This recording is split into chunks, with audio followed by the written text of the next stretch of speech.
উফ, বাবারে বাবা, আম উঠতে না উঠতেই মাথা খারাপ করে দিচ্ছে। আচার কবে হবে, আচার কবে হবে।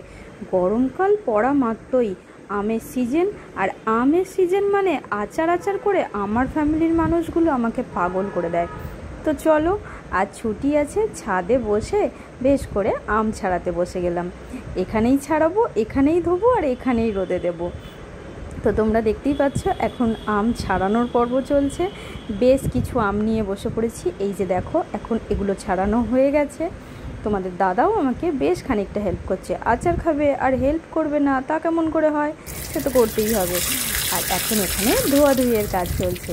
তো আমি আমগুলো কাটার আগেই ধুয়ে নিয়েছিলাম, তারপর ভাবলাম আর একটু ধুয়ে নিই। আম কাটার সময় অনেকটা ময়লা পড়ে যায়, তো তাই ধুয়ে নিলাম। এখানে যে গোটা আমগুলো দেখছো, এগুলো খানিকটা থেঁতলে গেছে। এগুলোর মধ্যে থেঁতলানোগুলো আমাদের গাছের আম, আর বেশ কিছু আম কেনা আছে। তো দেখো, এখানে যেগুলো গোটা গোটা দেখছো, এগুলো বাজারের কেনা আম। এগুলো গুড়াম করব। আমাদের গাছের আম খুব একটা ভালো গুড়াম হয় না, সেই জন্য বাজার থেকে কিনে এনেই গুড়ামটা করি। আর এই যে যেগুলো থেঁতলে গেছে, একটু খারাপ হয়ে গেছে, সেগুলোকে একটু এইভাবে কেটে নিচ্ছি তেলাম করব বলে। এগুলো তেলাম হবে, একটু চিনি দিয়ে আচার করব, আর করব একটু শুকনো আম। শুকনো আম খেতে খুব ভালো লাগে। তো সব আম আমার কাটা হয়ে গেছে, আর সেগুলোকে আমি ধুয়ে জল ঝরতে দিয়েছি। আর জল ঝরিয়ে নিয়ে আমি সেই দিন বিকালের পরেই ওগুলোকে নামিয়ে নিয়ে আচার করে নিই। বেশি দিন আমি ফেলে রাখি না। আর এইখানে দেখো, আমি ওই আমগুলোর এখন তেলাম করছি। তো তেলামে আমি বেশি কিছু নয়, সামান্য 5 ফোড়ন, শুকনো লঙ্কা আর সর্ষে ভেজে গুঁড়িয়ে দিয়েছি, আর সাথে দিয়েছি একটু রসুন আর কাঁচা লঙ্কা। তো তেলামটা আমি এইভাবেই করি।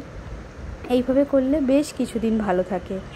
আর এইখানে দেখে নাও, তোমাদের আমার মেয়ে এখন তোমাদেরকে দেখাচ্ছে তেলাম আমাদের কি কি আইটেমের আচার হয়েছে। তো তেলামটা হয়তো তোমরা বলবে তেলামে তেল কোথায়। আমি কিন্তু তেলামে প্রথমেই তেল দিই না, অল্প তেলে করি। বেশ কয়েকদিন রোদ খাওয়ানোর পর তারপর ওতে তেলটা দিই, তাহলে সেন্টটা খুব ভালো হয়। আর এইখানে দেখো, যে বললাম চিনি দিয়ে আচার করব, এটা হলো চিনি দিয়ে আচার। এটা কিন্তু খানিকটা আমসত্ত্বর মতো খেতে লাগে। আর তারপর এখানে দেখে নাও গুড়াম।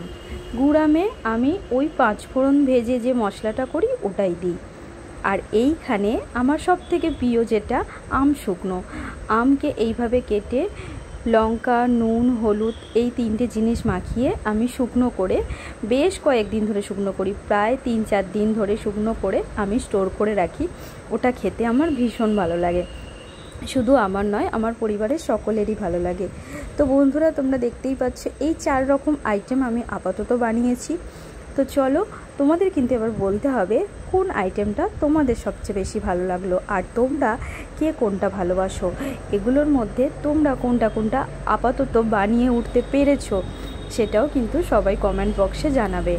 আর অবশ্যই তোমরা যদি অন্য কোনো পদ্ধতিতে আচার বানিয়ে থাকো, সেটাও জানাবে। টাটা।